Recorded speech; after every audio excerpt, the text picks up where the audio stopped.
ನೋಡಿ, ಒಂದು ವೇಳೆ ಈ ಡಿಲಿಮಿಟೇಷನ್ ಇಂದ ನಮಗೆ ಜಾಸ್ತಿ ಅಂತೂ ಆಗೋದಿಲ್ಲ, ಕಡಿಮೆ ಇದ್ದದ್ದು ಕಡಿಮೆ ಆಗುತ್ತೆ. ಅಂದ್ರೆ ನಮ್ಮಲ್ಲಿ 28 ಇದ್ರೆ ಕಡಿಮೆ ಆಗುತ್ತೆ ಅಂತ ಹೇಳ್ತಾ ಇದ್ದಾರೆ.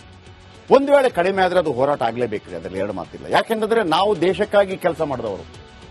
ಯಾಕೆ ಅಂತಂದ್ರೆ ಜನಸಂಖ್ಯೆ ಸ್ಫೋಟ, ಜನಸಂಖ್ಯೆ ನಿಯಂತ್ರಣ ಮಾಡಿ ಆರ್ತಿಗೊಬ್ಬಳು ಕೀರ್ತಿಗೊಬ್ಬಳು ಅಂತ ಬಂದಾಗ ದಕ್ಷಿಣ ರಾಜ್ಯಗಳು ಅದನ್ನು ಪಾಲಿಸಿತು. ಈ ಬಿಬ್ರೆ ಮಕ್ಕಳನ್ನ ಮಾಡಿತ್ತು, ದೇಶಕ್ಕಾಗಿ ಮಾಡಿದ್ದು. ಜನಸಂಖ್ಯಾ ಸ್ಫೋಟ ಆಗಬಾರದು. ಉತ್ತರದವರು ಮಾಡಲೇ ಇಲ್ಲ. ಈಗ ಎಲ್ಲಿ ಜನಸಂಖ್ಯೆ ಕಡಿಮೆ ಇದೆ, ಈಗ 10 ಲಕ್ಷ ಅಂತ ಇತ್ತಲ್ಲ, ಈಗ 25 ಲಕ್ಷಕ್ಕೆ ಒಬ್ಬ MP ಇದ್ದಾನೆ. ನಾವು ಜನಸಂಖ್ಯೆ ಕಡಿಮೆ ಮಾಡ್ಕೊಂಡಿದ್ದೀವಿ, ಹಾಗಾಗಿ ನಮಗೆ ಲಾಸ್ ಆಗುತ್ತೆ. ಈಗ ಹಾಗಿದ್ರೆ ನಾವು ಅವತ್ತು ಮಾಡಬೇಕಿತ್ತು ಜನಸಂಖ್ಯೆ ಜಾಸ್ತಿ ಅಂತ ಪ್ರಶ್ನೆ ಬರುತ್ತೆ. ಈಗ ಅಮಿತ್ ಶಾ ಹೇಳಿದ್ದಾರೆ ಯಾವುದೇ ಒಂದು ಸೀಟ್ ಕಡಿಮೆ ಆಗೋದಿಲ್ಲ ಅಂತ. 840 ಆದಾಗ ಎಲ್ಲ ಉತ್ತರ ಭಾರತಕ್ಕೆ ಜಾಸ್ತಿ ಆಗ್ಬಿಟ್ರೆ ನಮ್ಮ ಗತಿ ಏನು? ಹೈಯೆಸ್ಟ್ GST ಕಟ್ಟೋದು ನಮ್ಮ ದಕ್ಷಿಣ ರಾಜ್ಯಗಳು. ಇದನ್ನ ನಾವು ಪ್ರಶ್ನೆ ಮಾಡಬೇಕಲ್ವಾ?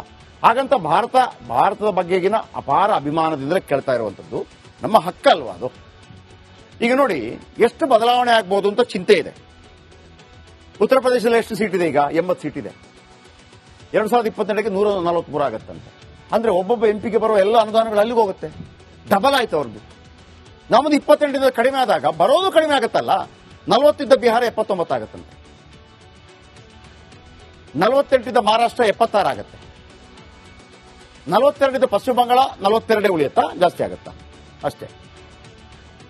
ಮಧ್ಯಪ್ರದೇಶ 29 52 ಆಗತ್ತೆ, 25 ಇದ್ದ ರಾಜಸ್ಥಾನ 50 ಆಗತ್ತೆ, 28 ಇದ್ದ ಕರ್ನಾಟಕ 41 ಆಗತ್ತಾ? ನನಗೆ ಬಂದಿರೋ ಮಾಹಿತಿ ಪ್ರಕಾರ ಕಡಿಮೆ ಆಗತ್ತೆ ಅಂತ ಇದ್ದಂಗಿತ್ತು. ನೋಡೋಣ ಏನಾಗುತ್ತೆ ಅಂತ. ನೆಕ್ಸ್ಟ್ ಕೇರಳ 20 ಇದೆ, 20 ಇರುತ್ತೆ. 42 ಆಂಧ್ರ ತೆಲಂಗಾಣ 54 ಆಗತ್ತಂತೆ. 50-43 ಲೋಕಸಭಾದು 846 ಆಗತ್ತೆ ಅಂತೇಳಿ.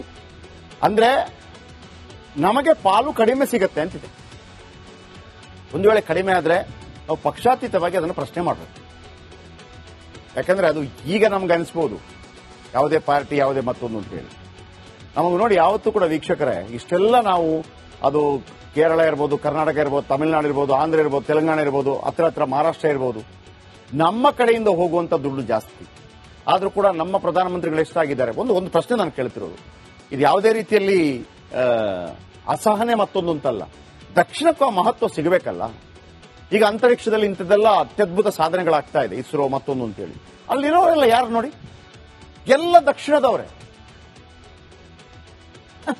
ಅಲ್ವಾ? ಅಷ್ಟು ಸಮಂಜಸ ಅಲ್ವಾ? ಅಥವಾ ಅಟ್ಲೀಸ್ಟ್ 2 ರಾಜಧಾನಿ ಆದ್ರೂ ಆಗಬೇಕು, ಒಂದು ಡೆಲ್ಲಿ ಇನ್ನೊಂದು ಬೆಂಗಳೂರು, ಆ ತರ. ಈಗ ನಾವು ಮಾಡಲ್ವಾ, ಬೆಂಗಳೂರು ಮತ್ತು ಇಲ್ಲಿ ಬೆಳಗಾವಿಯಲ್ಲಿ ಸುವರ್ಣಸೌಧ, ಹಾಗೆ ಇಲ್ಲೊಂದು ಆಗಬೇಕಪ್ಪ, ಒಂದು ಸೆಷನ್ ಇಲ್ಲಿ ಬೆಂಗಳೂರಿನಲ್ಲಿ. ಹಂಗಾಗಲಿ ಅಟ್ಲೀಸ್ಟ್. ನೋಡೋಣ. ಈಗೊಂದು ಬ್ರೇಕ್ ಆದ ನಂತರ ಇಡ್ಲಿ ತಿಂದರೆ ಸಂಕಷ್ಟ ಇದೆಯಂತೆ. ನೋಡಿ, ಒಂದು ವೇಳೆ ಈ ಡಿಲಿಮಿಟೇಷನ್ ಇಂದ ನಮಗೆ ಜಾಸ್ತಿ ಅಂತೂ ಆಗೋದಿಲ್ಲ, ಇದ್ದದ್ದು ಕಡಿಮೆ ಆಗುತ್ತೆ. ಅಂದ್ರೆ ನಮ್ಮಲ್ಲಿ 28 ಇದ್ರೆ ಕಡಿಮೆ ಆಗುತ್ತೆ ಅಂತ ಹೇಳ್ತಾ ಇದ್ದಾರೆ. ಒಂದು ವೇಳೆ ಕಡಿಮೆ ಆದ್ರೆ ಅದು ಹೋರಾಟ ಆಗಲೇಬೇಕ್ರಿ, ಅದರಲ್ಲಿ ಎರಡು ಮಾತಿಲ್ಲ. ಯಾಕೆಂತಂದ್ರೆ ನಾವು ದೇಶಕ್ಕಾಗಿ ಕೆಲಸ ಮಾಡಿದವರು. ಯಾಕೆ ಅಂತಂದ್ರೆ ಜನಸಂಖ್ಯೆ ಸ್ಫೋಟ, ಜನಸಂಖ್ಯೆ ನಿಯಂತ್ರಣ ಮಾಡಿ ಆರ್ತಿಗೊಬ್ಬಳು ಕೀರ್ತಿಗೊಬ್ಬಳು ಅಂತ ಬಂದಾಗ ದಕ್ಷಿಣ ರಾಜ್ಯಗಳು ಅದನ್ನು ಪಾಲಿಸಿತು. ಈ ಬಿಬ್ರೆ ಮಕ್ಕಳನ್ನ ಮಾಡಿತ್ತು, ದೇಶಕ್ಕಾಗಿ ಮಾಡಿದ್ದು.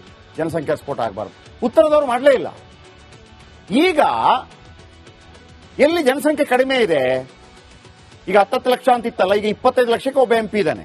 ನಾವು ಜನಸಂಖ್ಯೆ ಕಡಿಮೆ ಮಾಡ್ಕೊಂಡಿದ್ದೀವಿ, ಹಾಗಾಗಿ ನಮಗೆ ಲಾಸ್ ಆಗುತ್ತೆ. ಈಗ ಹಾಗಿದ್ರೆ ನಾವು ಅವತ್ತು ಮಾಡಬೇಕಿತ್ತು ಜನಸಂಖ್ಯೆ ಜಾಸ್ತಿ ಅಂತ ಪ್ರಶ್ನೆ ಬರುತ್ತೆ. ಈಗ ಅಮಿತ್ ಶಾ ಹೇಳಿದ್ದಾರೆ ಯಾವುದೇ ಒಂದು ಸೀಟ್ ಕಡಿಮೆ ಆಗೋದಿಲ್ಲ ಅಂತ. 840 ಆದಾಗ ಎಲ್ಲ ಉತ್ತರ ಭಾರತಕ್ಕೆ ಜಾಸ್ತಿ ಆಗ್ಬಿಟ್ರೆ ನಮ್ಮ ಗತಿ ಏನು? ಹೈಯೆಸ್ಟ್ GST ಕಟ್ಟೋದು ನಮ್ಮ ದಕ್ಷಿಣ ರಾಜ್ಯಗಳು. ಇದನ್ನ ನಾವು ಪ್ರಶ್ನೆ ಮಾಡಬೇಕಲ್ವಾ? ಹಾಗಂತ ಭಾರತದ ಬಗ್ಗೆಗಿನ ಅಪಾರ ಅಭಿಮಾನದಿಂದ ಕೇಳ್ತಾ ಇರುವಂತದ್ದು ನಮ್ಮ ಹಕ್ಕಲ್ವಾ ಅದು? ಈಗ ನೋಡಿ, ಎಷ್ಟು ಬದಲಾವಣೆ ಆಗ್ಬಹುದು ಅಂತ ಚಿಂತೆ ಇದೆ. ಉತ್ತರ ಪ್ರದೇಶದಲ್ಲಿ ಎಷ್ಟು ಸೀಟ್ ಇದೆ? ಈಗ 80 ಸೀಟ್ ಇದೆ. 2022ಕ್ಕೆ 143 ಆಗತ್ತಂತೆ. ಅಂದ್ರೆ ಒಬ್ಬೊಬ್ಬ MP ಗೆ ಬರುವ ಎಲ್ಲ ಅನುದಾನಗಳು ಅಲ್ಲಿಗೆ ಹೋಗುತ್ತೆ. ಡಬಲ್ ಆಯ್ತು ಅವ್ರದ್ದು. ನಮ್ಮದು 28 ಕಡಿಮೆ ಆದಾಗ ಬರೋದು ಕಡಿಮೆ ಆಗುತ್ತಲ್ಲ. 40 ಇದ್ದ ಬಿಹಾರ 79 ಆಗತ್ತಂತೆ, 48 ಇದ್ದ ಮಹಾರಾಷ್ಟ್ರ 76 ಆಗತ್ತೆ, 42 ಇದ್ದ ಪಶ್ಚಿಮ ಬಂಗಾಳ 42 ಉಳಿಯುತ್ತಾ? ಜಾಸ್ತಿ ಆಗುತ್ತಾ? ಅಷ್ಟೇ. ಮಧ್ಯಪ್ರದೇಶ 29 52 ಆಗತ್ತೆ, 25 ಇದ್ದ ರಾಜಸ್ಥಾನ 50 ಆಗತ್ತೆ, 28 ಇದ್ದ ಕರ್ನಾಟಕ 41 ಆಗತ್ತಾ? ನನಗೆ ಬಂದಿರೋ ಮಾಹಿತಿ ಪ್ರಕಾರ ಕಡಿಮೆ ಆಗತ್ತೆ ಅಂತ ಇದ್ದಂಗಿತ್ತು, ನೋಡೋಣ ಏನಾಗುತ್ತೆ ಅಂತ. ನೆಕ್ಸ್ಟ್ ಕೇರಳ 20 20 ಇರುತ್ತೆ, 42 ಆಂಧ್ರ ತೆಲಂಗಾಣ 54 ಆಗತ್ತಂತೆ, 50-43 ಲೋಕಸಭಾದು 846 ಆಗತ್ತೆ ಅಂತೇಳಿ. ಅಂದ್ರೆ ನಮಗೆ ಪಾಲು ಕಡಿಮೆ ಸಿಗತ್ತೆ ಅಂತಿದೆ. ಒಂದು ವೇಳೆ ಕಡಿಮೆ ಆದ್ರೆ ನಾವು ಪಕ್ಷಾತೀತವಾಗಿ ಅದನ್ನು ಪ್ರಶ್ನೆ ಮಾಡಬೇಕು. ಯಾಕಂದ್ರೆ ಅದು ಈಗ ನಮ್ಗೆ ಅನಿಸ್ಬೋದು ಯಾವುದೇ ಪಾರ್ಟಿ ಯಾವುದೇ ಮತ್ತೊಂದು ಅಂತ ಹೇಳಿ. ನಮಗೆ ನೋಡಿ ಯಾವತ್ತೂ ಕೂಡ ವೀಕ್ಷಕರೇ, ಇಷ್ಟೆಲ್ಲ ನಾವು ಅದು ಕೇರಳ ಇರ್ಬೋದು, ಕರ್ನಾಟಕ ಇರ್ಬೋದು, ತಮಿಳುನಾಡು ಇರ್ಬೋದು, ಆಂಧ್ರ ಇರ್ಬೋದು, ತೆಲಂಗಾಣ ಇರ್ಬೋದು, ಹತ್ರ ಮಹಾರಾಷ್ಟ್ರ ಇರ್ಬೋದು, ನಮ್ಮ ಕಡೆಯಿಂದ ಹೋಗುವಂತ ದುಡ್ಡು ಜಾಸ್ತಿ ಆದ್ರೂ ಕೂಡ ನಮ್ಮ ಪ್ರಧಾನಮಂತ್ರಿಗಳು ಎಷ್ಟಾಗಿದ್ದಾರೆ. ಒಂದು ಪ್ರಶ್ನೆ ನಾನು ಕೇಳ್ತಿರೋದು, ಇದು ಯಾವುದೇ ರೀತಿಯಲ್ಲಿ ಅಸಹನೆ ಮತ್ತೊಂದು ಅಂತಲ್ಲ, ದಕ್ಷಿಣಕ್ಕೂ ಮಹತ್ವ ಸಿಗಬೇಕಲ್ಲ. ಈಗ ಅಂತರಿಕ್ಷದಲ್ಲಿ ಇಂಥದ್ದೆಲ್ಲ ಅತ್ಯದ್ಭುತ ಸಾಧನೆಗಳಾಗ್ತಾ ಇದೆ, ಇಸ್ರೋ ಮತ್ತೊಂದು ಅಂತೇಳಿ. ಅಲ್ಲಿರೋರೆಲ್ಲ ಯಾರು ನೋಡಿ, ಎಲ್ಲ ದಕ್ಷಿಣದವರೇ ಅಲ್ವಾ? ಅಷ್ಟು ಸಮಂಜಸ ಅಲ್ವಾ? ಅಥವಾ ಅಟ್ಲೀಸ್ಟ್ 2 ರಾಜಧಾನಿ ಆದ್ರೂ ಆಗಬೇಕು, ಒಂದು ಡೆಲ್ಲಿ ಇನ್ನೊಂದು ಬೆಂಗಳೂರು, ಆ ತರ. ಈಗ ನಾವು ಮಾಡಲ್ವಾ ಬೆಂಗಳೂರು ಮತ್ತು ಇಲ್ಲಿ ಬೆಳಗಾವಿಯಲ್ಲಿ ಸುವರ್ಣಸೌಧ, ಹಾಗೆ ಇಲ್ಲೊಂದು ಆಗಬೇಕಪ್ಪ, ಒಂದು ಸೆಷನ್ ಇಲ್ಲಿ ಬೆಂಗಳೂರಿನಲ್ಲಿ, ಹಂಗಾಗಲಿ ಅಟ್ಲೀಸ್ಟ್ ನೋಡೋಣ. ಈಗೊಂದು ಬ್ರೇಕ್ ಆದ ನಂತರ ಇಡ್ಲಿ ತಿಂದರೆ ಸಂಕಷ್ಟ ಇದೆಯಂತೆ. ನೋಡಿ, ಒಂದು ವೇಳೆ ಈ ಡಿಲಿಮಿಟೇಷನ್ ಇಂದ ನಮಗೆ ಜಾಸ್ತಿ ಅಂತ ಆಗೋದಿಲ್ಲ, ಇದ್ದದ್ದು ಕಡಿಮೆ ಆಗುತ್ತೆ. ಅಂದ್ರೆ ನಮ್ಮಲ್ಲಿ 28 ಇದ್ರೆ ಕಡಿಮೆ ಆಗುತ್ತೆ ಅಂತ ಹೇಳ್ತಾ ಇದ್ದಾರೆ. ಒಂದು ವೇಳೆ ಕಡಿಮೆ ಆದ್ರೆ ಅದು ಹೋರಾಟ ಆಗಲೇಬೇಕು, ಅದರಲ್ಲಿ ಎರಡು ಮಾತಿಲ್ಲ. ಯಾಕೆಂತಂದ್ರೆ ನಾವು ದೇಶಕ್ಕಾಗಿ ಕೆಲಸ ಮಾಡಿದವರು.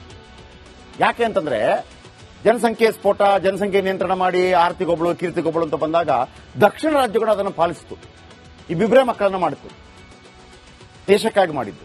ಜನಸಂಖ್ಯಾ ಸ್ಫೋಟ ಆಗಬಾರದು, ಉತ್ತರದವರು ಮಾಡಲೇ ಇಲ್ಲ.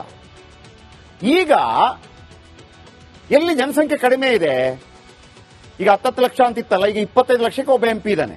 ನಾವು ಜನಸಂಖ್ಯೆ ಕಡಿಮೆ ಮಾಡ್ಕೊಂಡಿದ್ದೀವಿ, ಹಾಗಾಗಿ ನಮಗೆ ಲಾಸ್ ಆಗತ್ತೆ. ಈಗ ಹಾಗಿದ್ರೆ ನಾವು ಅವತ್ತು ಮಾಡಬೇಕಿತ್ತು ಜನಸಂಖ್ಯೆ ಜಾಸ್ತಿ ಅಂತ ಪ್ರಶ್ನೆ ಬರುತ್ತೆ. ಈಗ ಅಮಿತ್ ಶಾ ಹೇಳಿದರೆ ಯಾವುದೇ ಒಂದು ಸೀಟ್ ಕಡಿಮೆ ಆಗೋದಿಲ್ಲ ಅಂತ. 840 ಆದಾಗ ಎಲ್ಲ ಉತ್ತರ ಭಾರತಕ್ಕೆ ಜಾಸ್ತಿ ಆಗ್ಬಿಟ್ರೆ ನಮ್ಮ ಗತಿ ಏನು? ಹೈಯೆಸ್ಟ್ GST ಕಟ್ಟೋದು ನಮ್ಮ ದಕ್ಷಿಣ ರಾಜ್ಯಗಳು. ಇದನ್ನ ನಾವು ಪ್ರಶ್ನೆ ಮಾಡಬೇಕಲ್ವಾ? ಹಾಗಂತ ಭಾರತದ ಬಗ್ಗೆಗಿನ ಅಪಾರ ಅಭಿಮಾನದಿಂದಲೇ ಕೇಳ್ತಾ ಇರುವಂತದ್ದು ನಮ್ಮ ಹಕ್ಕಲ್ವಾ ಅದು? ಈಗ ನೋಡಿ ಎಷ್ಟು ಬದಲಾವಣೆ ಆಗ್ಬಹುದು ಅಂತ ಚಿಂತೆ ಇದೆ. ಉತ್ತರ ಪ್ರದೇಶದಲ್ಲಿ ಎಷ್ಟು ಸೀಟ್ ಇದೆ? ಈಗ 80 ಸೀಟ್ ಇದೆ. 2022ಕ್ಕೆ 143 ಆಗತ್ತಂತೆ. ಅಂದ್ರೆ ಒಬ್ಬೊಬ್ಬ MP ಬರುವ ಎಲ್ಲ ಅನುದಾನಗಳು ಅಲ್ಲಿಗೆ ಹೋಗುತ್ತೆ, ಡಬಲ್ ಆಯ್ತು ಅವ್ರದ್ದು. ನಮ್ಮದು 28 ಕಡಿಮೆ ಆದಾಗ ಬರೋದು ಕಡಿಮೆ ಆಗತ್ತಲ್ಲ. 40 ಇದ್ದ ಬಿಹಾರ 79 ಆಗತ್ತಂತೆ, 48 ಇದ್ದ ಮಹಾರಾಷ್ಟ್ರ 76 ಆಗತ್ತೆ, 42 ಇದ್ದ ಪಶ್ಚಿಮ ಬಂಗಾಳ 42 ಉಳಿಯುತ್ತಾ, ಜಾಸ್ತಿ ಆಗತ್ತಾ? ಅಷ್ಟೇ.